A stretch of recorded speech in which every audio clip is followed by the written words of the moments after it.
3, 2, 1. Welcome to New Churros, we about to drop. I like to take things easy, nice and slow. Nothing better, get somewhere there, so let's start the churros. Let's go. Eat that sticky grub.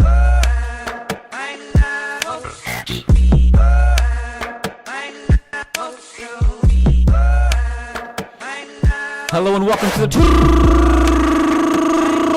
y Tácticas podcast, where we are here on a Tuesday to talk about Barcelona almost dropping points against Celta Vigo. Oh no, wait, we're not going to talk about that. We're going to talk about Real Madrid Almost dropping points. grinding it out against Getafe. Oh wait, not about that. No.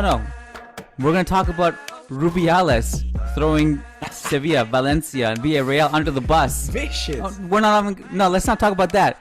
No. Let's talk about this godforsaken Kylian MBAPPE, who once again could not wait until 2024 to bring himself back to the limelight. I honestly thought we had 2 years of at least somewhat peace. Right. No news in the transfer window on him. Nothing. Like 3 years, okay. Like it was initially going to be 3 years, but then we found out after 2 years, it's 2 years plus the option. But he's unhappy. He wants out. Multiple reputable people are reporting it, and we got to talk about it because the people want us to talk about it. That's what the churros is all about. Churros is for the people. And, we'll have a lot of time to talk about Barcelona absolutely thumping Inter tomorrow. We can talk about that later this week. So no worries there. Anyway, Diego Lorin is here. He's all ready to go, jazzed up. Yes, back sir. from the studio, I'm assuming. You were at work today? Yes. The new Barça news. We're shooting the pilot on Friday. I have the pleasure and the honor of presenting that as of Monday. So anybody that is subscribed to the Barça TV Plus platform or follows us, be on the lookout for that. Finally, I'll be back in front of the camera after having been pulled off of Barça Live. Another topic we can get into. All right. Well, is that for Patron edition? And this is news to me. Yes. Yeah. All right. Patron edition. We'll talk about that. But So the new Barca news. Sorry, and starting next week, Monday. I'm happy to be presenting that. But yes, man, my goodness, what a bomb has dropped on our laps. Of course, a lot to discuss, a lot to delve into. A lot of Madridistas. I don't know how you guys are feeling. So I'm curious to get your thoughts, Kian. And then, of course, we have the Champions League preview. I will tell you how 99.9% of the Madridistas feel, and they don't want any part of this. Okay. And I think they're correct in thinking that. And this is not a look, me personally, and first of all, just to preface this discussion by saying, I don't think Real Madrid will try to sign him this winter. No? I don't think they will. Unless there's a dramatic 180 turn based on the information we have right now, in which case then we'd have to cross that bridge when we get there. But as of right now, everyone,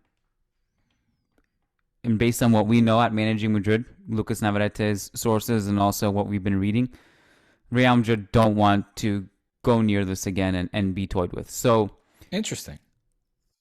I think they're correct in thinking that way. And I will also tell you this. Go ahead. No, I was just going to say, for listeners who maybe live under a rock, maybe you want to break down exactly the details, what happened before we get into the possible... that's a good point. Imagine if people just had no idea what we were talking about. They've just been at work all day. They fired. Who were they talking about? What's going on? Yeah. So Kylian Mbappe wants to leave PSG. Maybe we can start there. Multiple people have reported this, and Julien Laurent of ESPN wrote an article outlining why this is the case. Here are some quotes from the article. Yeah. Sources said Mbappe thinks promises made by sporting director Luis Campos, president Nasser Al-Khelaifi, and manager Christophe Galtier have not been kept. Sources close to Mbappe say he made a mistake by agreeing a new deal to stay at the club in May. Who could have seen that coming? One of the promises was that Mbappe would play with a number 9 next to him in attack, who could play as a pivot, but this has not happened. The World Cup winner with France was also told that PSG would recruit another center back, which did not happen in the summer, while Mbappe's relationship with Neymar has deteriorated, sources said. Listen, I don't think it's crazy that there's been a meltdown there across many sports. When you stack superstar after superstar on top of each other, things tend to go wrong. There are chemistry issues. There are sometimes tactical issues. There are balance issues. Not always, but in many cases. And especially if the pieces have just personality issues too, or at least personality meshing issues. Yeah. And I think, like, first of all, Mbappe is playing with one of the greatest players of all time, arguably the greatest players of all time. And who's having a great season. On the other side, he is. And on the other side, he has Neymar, who is one of the greatest attacking players of our generation. And so I don't know what he was and I don't know what he was expecting to bench one of those for number 9. And to have that happen before the transfer window closes, and now to be surprised that doesn't happen, I don't know what he was expecting, unless the discussion was, okay, well, we put Messi in midfield, we get a striker, in which case all the balance issues that you had last year are going to be even worse. So there's that. And I'm just kind of surprised we're having this discussion a few months after. It has not even been half a year, I don't think, since he signed. And I was expecting maybe in 2-3 years, and then along the way we'll have little hiccups and bumps or whatever happens, some drama. But this is just the fact that he wants to leave now in the winter transfer window is an unbelievable scenario. My hunch is that I think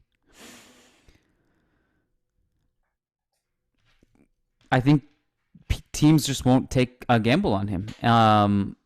No. And eventually after the World Cup, hear me out. After the World Cup, things will just kind of calm down, and he'll just be like, and they'll calm him down and be like, okay, you just stay here, just sit, and we'll figure it out in the either winter transfer window. We'll sign someone, or after the World Cup, we'll bring somebody in, or just wait it out. Everyone will calm him down. The reason I said what I said, Diego, is that obviously people will try to sign him, but I also think that their teams will be very cautious of his behavior. Yes. And I think most Madridistas are correct in their assessment of not wanting to sign him at this point. Mm-hmm. I personally, I'll speak for myself. Do I have doubts over his talent? No. Do I have doubts that he's one of the best players in the world? No, I don't. Do I have doubts over the conflict he'd bring with him? Yes. Do I have conflicts that his personality would mesh with Real Madrid's players and the unity we have? Yes. Do I have doubts that he would be able to not cause problems when he arrives here? Yes. Do I have doubts that he would even want to stay beyond a year or two? Yeah, I do. Who's to say he doesn't come to Real Madrid and after a year he's like, I want to leave? This is the kind of volatile superstar you're dealing with, that you had in the Kyrie Irvings, the Kevin Durant's. You have no guarantee if you bring these players and they'll want to stay with you. The Neymar Juniors. I totally understand that part. Mm-hmm. It's not just about talent. It's about chemistry. It's about unity. This has been proven in sports for years, decades. Mm-hmm. So I completely sympathize with Madridistas not wanting any part of this. Completely. Yeah. Look, of course, I still think that there is a sector of Madridistas that will not care, and the idea coming to fruition, the dream of many Madridistas coming to fruition to see Mbappé dressed de blanco and scoring goals will cure any sort of hatred that they might, or any sort of that ill is factual feelings. Statement. That's factual. I also think that potentially Mbappé coming to a club as big as Real Madrid would initially humble him. That's not to say that we couldn't see the entitled behavior that he has been displaying of late reappear in X amount of time. I think his initial arrival into a dressing room where the clear leader is Benzema, would you say? Yeah, Benzema, Modric. Modric, exactly. maybe Kroos. Uh, he, I would imagine that he would take a back seat and not be the spoiled crybaby that he is being right now in PSG, right? Excuse me, I have no QSG. guarantee of that. There's I no have no guarantee. guarantee of There's that. no guarantee. There's no guarantee. And if anything, I'm outlining a scenario of what the first few months would look like potentially if he were to come. I think, and we talked it about, we discussed it last time on a pod, that this es un niño mimado. He's a very spoiled kid at the moment, and he's displaying this level of spoiledness to a degree that I don't think we have seen before of a player that just signed the biggest contract in football history, arguably. I don't know, potentially, right? I mean, I don't know if the exact numbers are out, but it's not a stretch Say to that last part again. make that claim that he, a player who has just signed the biggest contract in football history, Oh, yeah. where of which the ink is still fresh, right? To now already start, how do you say that? Like kicking up a fuss and crying over certain players in certain positions not having arrived, and basically throwing the entire project which he signed for, throwing that out the window in such a short time, it's another warning flag. And sorry, the other point that I was alluding to is, we've seen this behavior, repeated behavior now already out on display. For example, when he was asked about whether he would consider taking a train due to the energy crisis and the carbon emissions of private jets, and he literally laughed it off, displaying again this level of immaturity and entitledness and spoiledness that is a red flag, and that you have to ask yourself as a club, as a coach, do I want that kind of personality in my team, regardless of how good he is? Because his talent is obviously undisputable, right? I don't know if there's any manager that could perhaps reason with that kind of character. It's Ancelotti, I would have to imagine. He has proven to be a great manager of personalities. He has got the pedigree and experience that would have to humble, the most veteran, the most experienced, and Laurado, like the most decorated football player. I don't buy it. Let alone somebody who I is still just I don't starting. think he can change. I mean, look, I okay, he understand can the obviously, questions. but let me. Yeah, Go on. sorry. I know you. Obviously, anyone can change, but look at it's not like this has changed with the French national team. The French national team has its own problems too. Benzema's there. Think about if you can't play with players like Benzema and Lionel Messi and be humbled from that,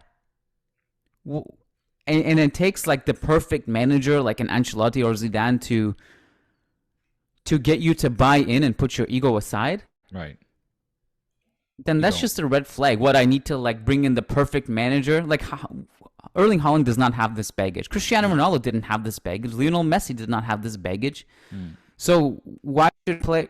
And those are players like Messi and Ronaldo for sure, greater than him. Haaland, it's debatable. I think many people will have an opinion on that either way. But I think right now the majority you can would get take it. superstars, and they would.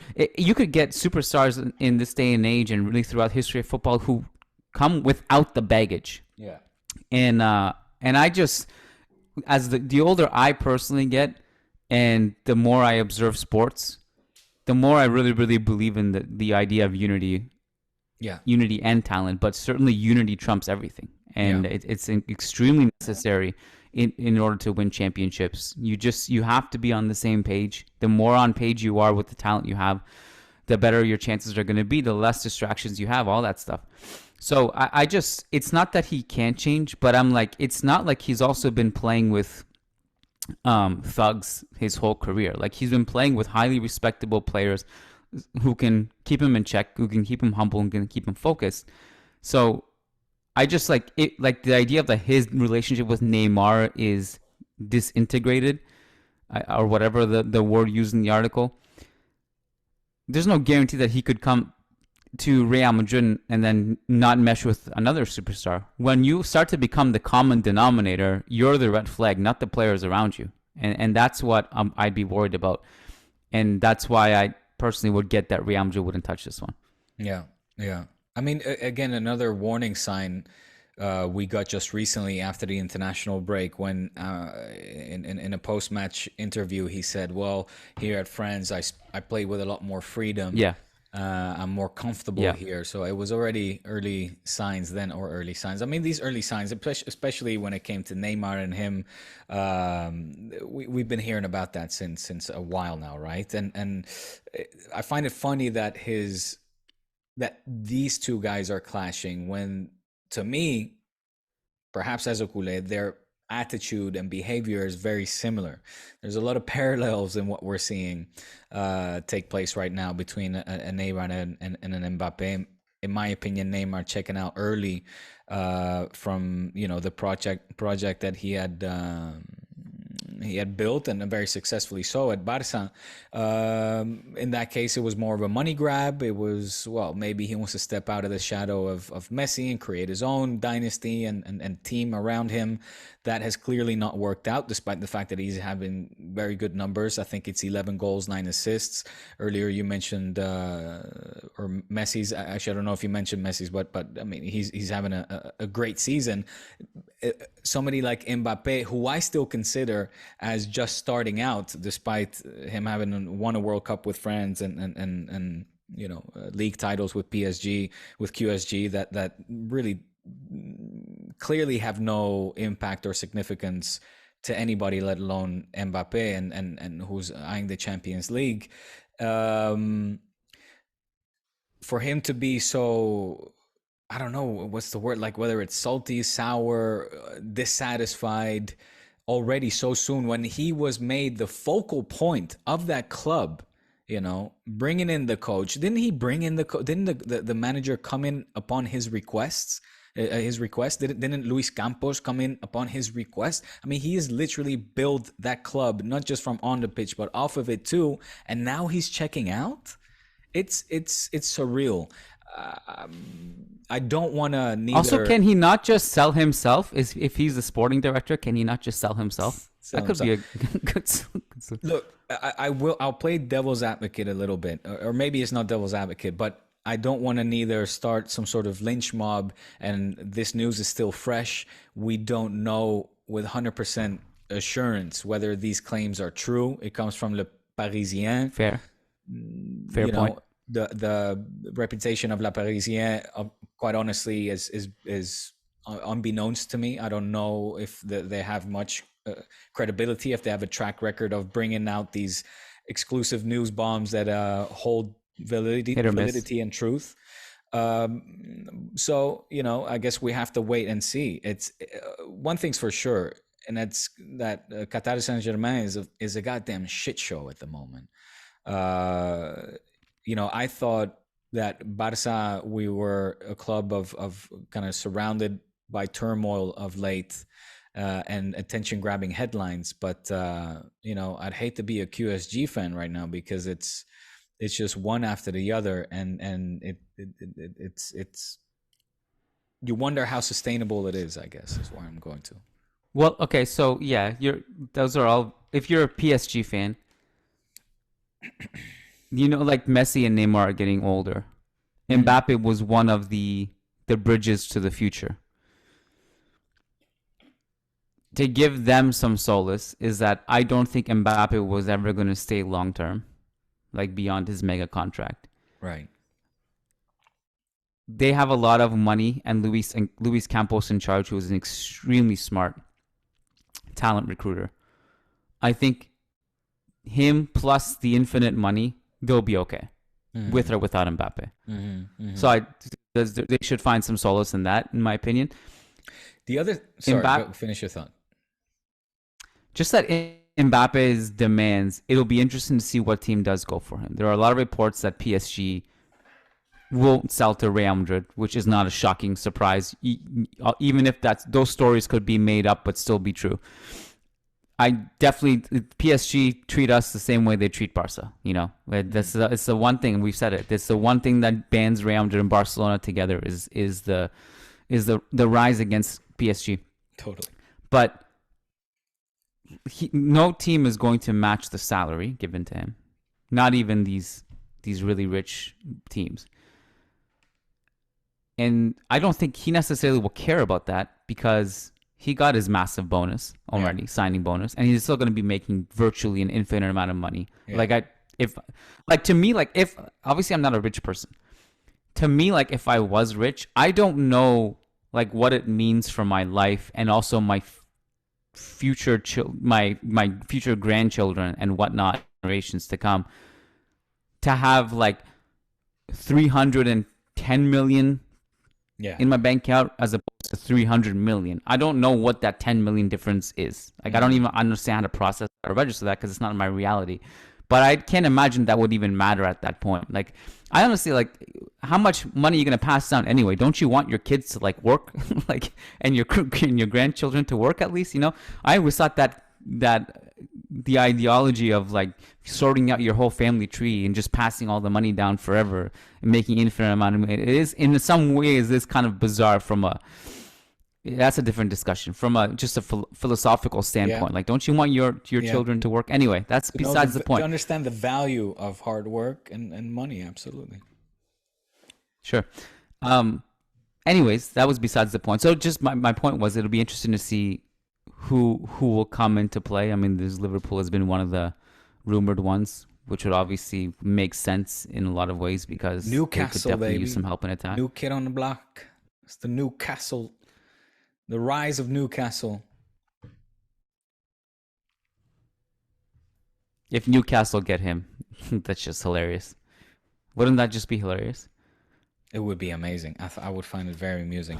But the other thing here is where do PSG go from here? Like clearly they're not going to sell him in January. I can't imagine. I mean, with the troubles that Barça have had to sign any player from Qatar Saint-Germain, it's from Berratti to Marquinhos, top of my mind here. If any come to you, please jump in. Or even the return of Neymar at some point was contemplated and rejected ever so quick by Homeboy over there, Al Khelaifi. Where do they go from here? And on top of that, I mean, we didn't talk about this, Kian, but I did retweet it from the Churros account. A very reputable journalist, Veronica Brunanti, who you might be familiar with, who was very close to the Messi camp. And when I say very close, I mean very, very close. Mm-hmm. Not sexually or anything, but I'm just saying, like, I don't know why I feel like I needed to add that. You didn't need to add that. No, sorry. There was no need for that. Okay. That's okay.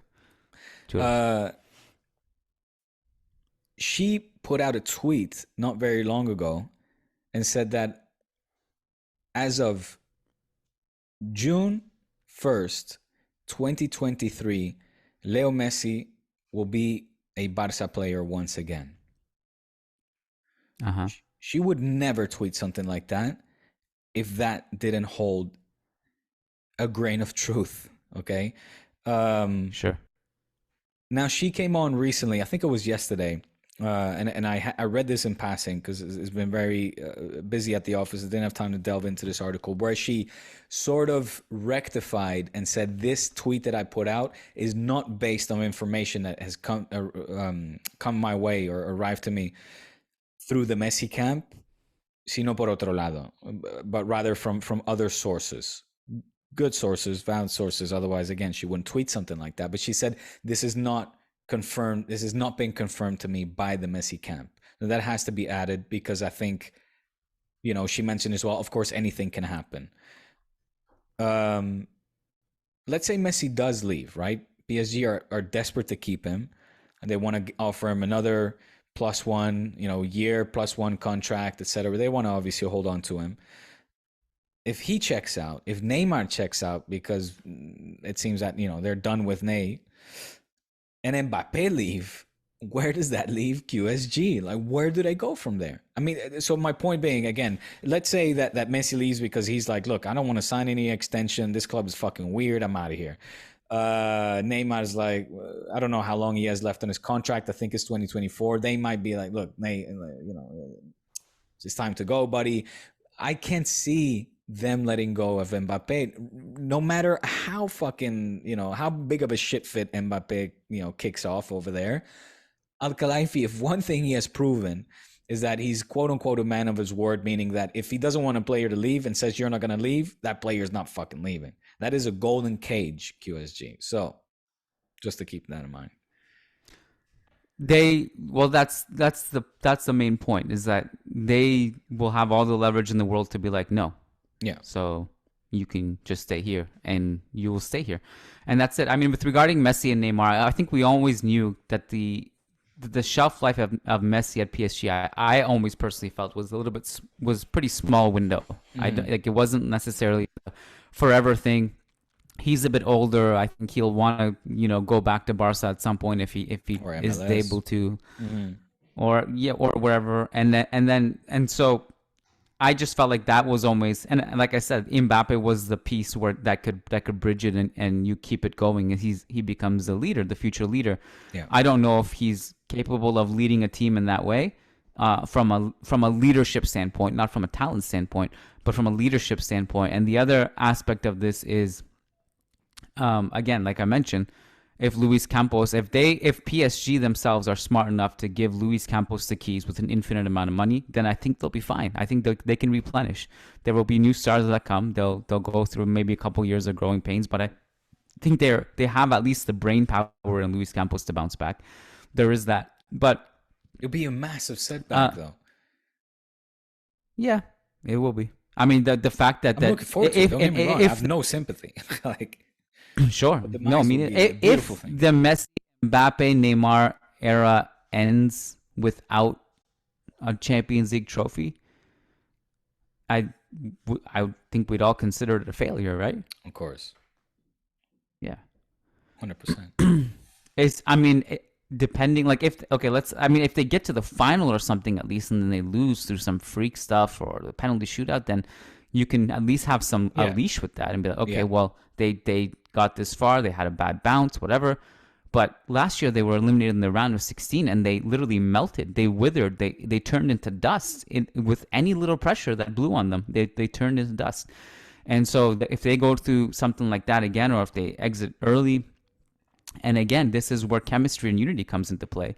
A team that is united and playing great football, and they're on the same page, and they don't have the distractions of what's happening in the locker room and off the field. It's just going to be harder. It's going to be hard to face a team like that if you're in that, if you're just thinking about all these things. So there's that. How much are they going to ask for Mbappe? Let's say they do put him up on the auction block. I don't know. 400. I don't know. We're going to see a record breaker. I mean, right now the record is with Ney, right? Still 222. 222. Shout out to Rick Rouse. But it would have to break that, no? Yeah, I said 400, right? Sport is just saying. Yeah. And I'm just opening this article now. PSG would ask for 400 million. Oh, so según Foot Mercato. So they're quoting this from another media outlet. Yeah, I mean, they're saying with Antero stuff, Enrique, the right-hand man. Sorry, Kian. Antero Enrique, the right-hand man of President Al-Khelaifi, he has already put un precio de salida, a exit price, and it's nothing more, nothing less than 400 million. Yeah, I mean, the thing is, like, at this point, this is where you lose me. I don't really know how to make sense of numbers at this point. I don't know.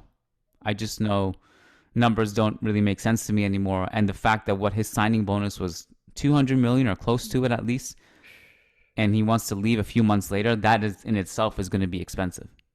Like, they'll probably want to get their signing bonus back at the very least, right? Yeah, of Like, course. because otherwise, why give a briefcase of money and all this power for a player who just gets up and leaves and wants to breach a contract? Even though they don't care about money, but they will. I mean, they obviously care about money on some level, but they will for sure just want to send a message, like, don't, like, no one's gonna play us. We're not gonna give this free money and then someone comes in and just takes him for this amount of money. You guys think you're gonna play us? This is what it's gonna take. It's gonna be a large number. You want to hear one more twist to this story? Yes. Cope, Cadena Cope, you're probably familiar with them. Spanish radio station, large audience. They have just reported that tomorrow, traveling to the capital of España, are Sergio Ramos, Donnarumma, Keylor Navas, and Kylian Mbappe. Tomorrow, 12th of October, This is 7 o'clock, for some promotional thing, like a promotional act. exactly. This is the most annoying thing about this whole thing is that the timing falls on another trip to Madrid. Last time he did this too. Remember, he went to Madrid. He had lunch with Ashraf Ramos. I think you and I actually didn't talked about that when it happened. We were discussing like, oh yeah, just hop on your private jet for a short flight to Madrid from Paris, have lunch, come back before the night is over. This is because he's probably there for something completely different. This is now going to be a huge thing. There's going to be cameras following his every move to Madrid. I just don't see it. So I got to go pick up my kid in 15 minutes. All right, I wanted to upload this podcast before that. Okay. But if we're doing Patreon edition later in the week, then we can talk about Barca's Manita to Inter. Yes. And then we can also talk about everything else. Real Madrid also plays in an hour and 15 minutes from now. Okay. So I gotta upload this before that. All right, man. Get out. All right. Well, I didn't expect to be talking about this today, and sorry to all our listeners, but kind of not sorry because I know you guys did want us to talk about this, even if you won't admit to it. So hope you enjoyed it, and hope that we don't have to talk about it again for another. I don't know. I don't even know what I'm going to say. We're going to have to talk about it tomorrow probably, so no promises. Anyways, Clásico's coming up, so hopefully we get to talk about football then. And until next time, patreon.com/churros y tácticas will be our next episode. So hop on there for the raw edition, which will be much rawer than this. If you thought this was raw, it gets way rawer. So rawer. All right, Diego. It was fun, man. Thanks, It buddy. always is, buddy. Catch you on the flip. Peace out. Take care. Yeesh.